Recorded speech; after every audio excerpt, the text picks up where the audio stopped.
I'm back with another video, and in today's video we have a Dell Precision 7530 laptop, and in this video I'm gonna go over how you can upgrade the storage, add or remove the storage on this laptop, and what are the combination of the storage that you can have in here. I hear lots of comments, people say, can I add a 2.5-inch SSD or mechanical drive? I'm gonna cover that in this video. Just remember, if you are adding an extra storage, there's no other configuration is required. But if you want to upgrade your main storage SSD to a different new SSD, then you want to install your Windows freshly installed. It's highly recommended. Cloning is not the best way to go. You might get a random shutdowns and errors. I recommend you install fresh Windows installation if you upgrade your main storage. And I made a really short video how to create your Windows 10 USB boot drive, Windows 11 or Windows 10. I'll leave that link in the video description. Also, if you guys worry about your Windows license key, before you do anything, make sure your Windows is linked to your Microsoft account. So that way your license key is linked to your account. If you format that and you log in with after formatting with your account, is automatically gonna get activated. And I made another video how to install Windows on this laptop. I'll leave those links in the video description. And this video, I'm just gonna cover up how to open it up and how you can remove or add the storage. So with all that said, let's get into it. First thing first, you want to power up and back up your files in case you want to remove your main storage. And we're going to flip it upside down. We're going to grab ourselves an opening tool and the screwdriver set. I'll use the UFIXTEK screwdriver set as they have one of the best bits out there. We are going to be using a Phillips #1. If you get the Pro set, they will include you with an opening tools and some tweezers. If not, grab yourself a guitar pick, and metallic guitar picks are really suitable to opening cases and covers. Short tweezer comes handy really. So let's go ahead and remove all the screws on the bottom cover. Remember, the screws will not come out entirely. All these screws have a little C-lock on the other side. The C-lock will prevent the screw coming out entirely. So what you want to do, you just want to twist the screws until just a few hundred twists until the screw is pretty loose. That's what you want to do to all the screws. Also, if you guys like my videos, if you want my videos helpful and helping you guys out, you can support the channel by clicking that like and subscribe. I'll greatly appreciate it. It helps and motivates me to make more videos, take requests, and answer your questions in the comment area. I appreciate that. Alright, now that we loosen up all the screws, we're going to grab it from the back side here. And you're going to lift it up. You're going to hear some click sound. That's fine. You just want to pull it hard while wiggling it around from the back towards yourself. And then you can lift up the cover. And you can see the screws that are there, and they will not come out entirely. All right. Down here, we're going to see that there is no space for storage in here for 2.5-inch mechanical drive. On an older model, they had a shortened battery, so you had a space for a 2.5-inch mechanical drive right over here. But in this model, you don't. You only get NVMe storage slots. You get one right in here, one right there, and one right over here. So this is pretty good. You have 3 storage that you can have. All 3 of them are NVMe compatible, PCI Express, and they all give you a heatsink with thermal paste.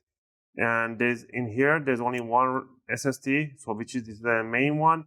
To remove it, you don't need to remove the battery to do this upgrade. But if you want to be paranoid and you just want to remove the battery, grab this flip thing right here and pull it upward, and that's how you can disconnect the battery. Okay, push it down, and that's how it goes in. But you don't need to do it.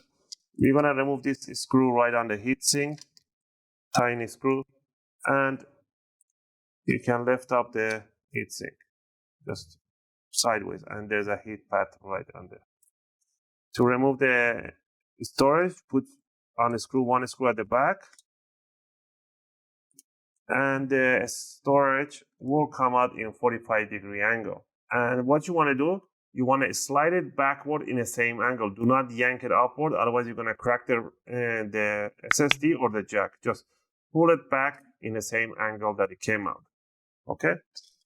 This says NVMe Optane M.2 number 5. You can go whichever one. They are bootable, so you can grab yourself a new SSD. I'll recommend you guys, if you want to, for operating system, go with a Samsung 980 Pro.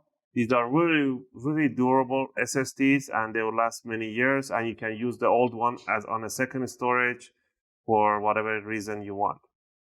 But let's say that you want to plug in the NVMe, you bring it down in 45-degree angle, make sure the notch matches the notch right on the DIMM right there. So if you put that way around, it just simply won't go in. So bring it down in 45, all the way in, and then you want to push it towards the motherboard. Make sure the screw hole matches, and then you just want to tighten up the screw. Grab the heatsink, put the hooks on the heatsink right there, and then you want to slide it in there. It goes in and it slides backward a little bit. And once the screw hole is matched, you can put the heatsink right over. To remove this one is the same way, exactly same thing. But remember, when you lift up this one, bring it up, you want to remove this tape right in here so you can expose the thermal pad right on top. So you can remove the heat from the NVMe to the heat spreader. Same thing goes in here, same thing is right here. Remove one screw, make sure you remove the tape right on top. They do provide you with a screw, all of them, so that's good. So we put it back on and put the screw right on top. You can have 2 terabyte, 2 terabyte, 2 terabyte on each slot with no problem. We have tested it with no issue at all, and they work perfectly fine. You can also do on a RAID configuration, so you have extra super fast speed for your Windows and have an extra storage right in here. So that's another option that you could have. All right, once you have the upgrade done, plug the battery in if you have unplugged it. And now you're gonna grab the bottom case. Make sure you put the front end in 45-degree inside these tiny hooks. And then you wanna bring it down like a pamphlet. Hold it down and tighten up the screws. And it's gonna pull the case to itself. Again, I hope you guys like this video and I helped you guys out. If you have any question or requests, feel free to leave them in a video comment. I'll try to answer them as soon as I can. As always, thanks for watching, and I hope to see you guys in my next video. I'm just gonna finish up putting up the screws, and that should cover up this video.